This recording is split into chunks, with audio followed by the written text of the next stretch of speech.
Nawa guys. Manya akong gipalit sa tuktik nga seedling sa kangkong. Indot kaayo. Oh, abi na ko katulong gipotos-potos og plastic, dili hindi eh. Oh, bongga ha, bongga. Mananam na tagsugod. Giandam na namo diya ang sulanan guys, ang among tanuman ba. Daghan man kay midirig mga galon-galon. Kana bang sa mineral water ba?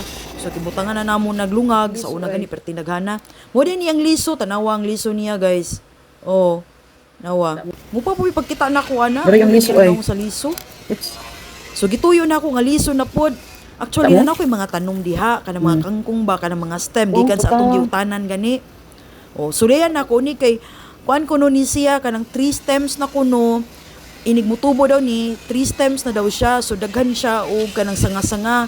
So daghan sa tagmautan ko dagkig sanga-sanga daan. Oh, mauna na siya ako na nang butang diha. Ya kana nga suwil guys kay gikan na pud na permiro ako nang pinalit but kanang laga na kay kung nabutang diha kana ganing mga decay na nga mga kuan mga fruits akong gibutang diha sa soil kay para mas mo healthy pagid siya.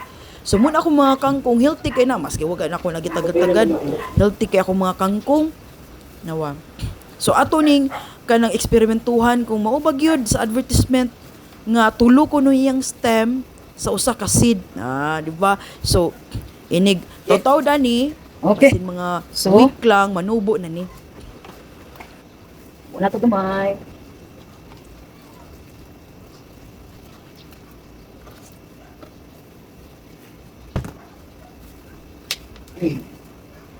Na? Lights na. Uy.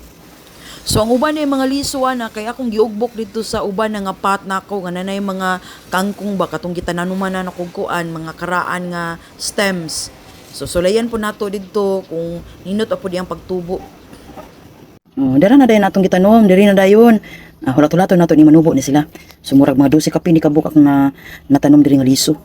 Kani kay dara ako po ning gitanom diri ang bukchoy. Oh, kana sa gamay ra gud nga container. Nara diri sa akong kuan.